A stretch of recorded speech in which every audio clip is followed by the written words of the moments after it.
Hello guys, welcome back dito sa ating channel. So bago tayo matutulog, meron lamang tayong isang question na ating sasagutin. Okay, time check, it's 3:54 AM na guys dito sa Egypt.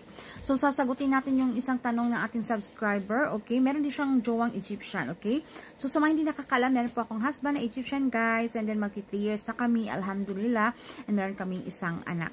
So meron siyang question guys dahil mag-1 year na, na sila ng kanyang boyfriend, ng kanyang partner.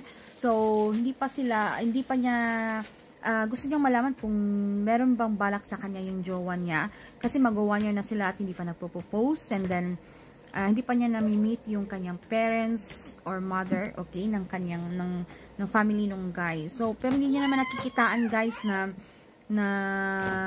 nag-cheat or merong iba yung guy dahil love naman siya. So pag kailangan niya ng pera, binibigyan naman siya. So ayan, yun lang yung worries niya kasi meron siyang mga nababasa na after, okay, iniwan lang kasi magpapakasal na pala or anong kalahin nila or merong asawa sa Egypt. Okay? So based sa aking opinion lang, okay, sa aking experience guys, una sa lahat, pag meron kang Arabic guys na partner, so haram kasi sa kanila guys yung jowa or magbo-boyfriend and girlfriend. Haram sa kanila. So, dapat marriage muna. So, kasi sa akin, so 1 month, I think, and a half, na getting to know each other kami, ganun. Pinakilala niya na agad ako na-meet ko na yung family niya, yung parent, especially yung mother niya, guys. So, ayan. And then, meron na siyang proposed na kasal. So, kahit na syempre, kailangan din yung pag-usapan, di ba? Kasi kung gusto mo na mag-settle down talaga, so kailangan mong i-clear, alright? Yung intention niya sa'yo. Kasi baka after, na masayang lang yung pag-aantay, di ba? So, meron naman dyan, marami talagang mga sitwasyon din na yung mga kababayan natin na 3 years, 4 years, so love na love sila, and then at the end, 'di ba, parang ganun na lang kailangan ipakasal, walang magawa dahil gusto ng mother. So ganun. So ayan.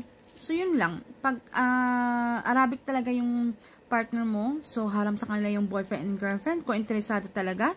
So kailangan na i-meet mo na ma-meet mo na yung family niya, ipapakilala ka kasi yun yung tama 'di ba? So kung ikaw kung gusto mo manigurado, pwede mo siyang tanungin, and then why not na hindi mo pa nakakausap yung mother niya, 'di ba? So kausapin mo siya para kung ano ba yung talagang intention niya sa iyo, and ikaw na bahalang mag-decide, girl, alright? Kasi yun lang yung sinabi ko sa iyo, isipin mo maigi yun kasi talagang pag sa Arabic guys, yun yung kanilang pag gusto ka talagang pakakasal ka kaagad. So, hindi na kailangan ng paligoy-ligoy pa.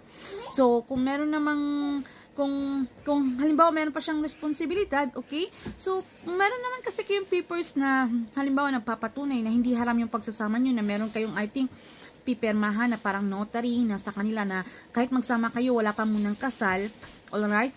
Meron kayong pipirmahan, okay? Para acceptable yata yun sa religion niya. Basta yun, basta ganun, and then ma-meet mo yung parents niya, 'di ba? Para open ba sa isa't isa at walang kasi baka hindi mo alam, 'di ba, na meron palang asawa siya. Yun lang, or at the end meron pala siyang ibang pakakasal dahil merong ibang gusto yung parents niya.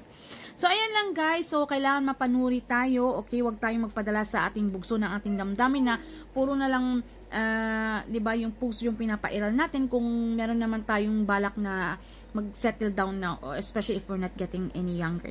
Thank you everyone. Bye.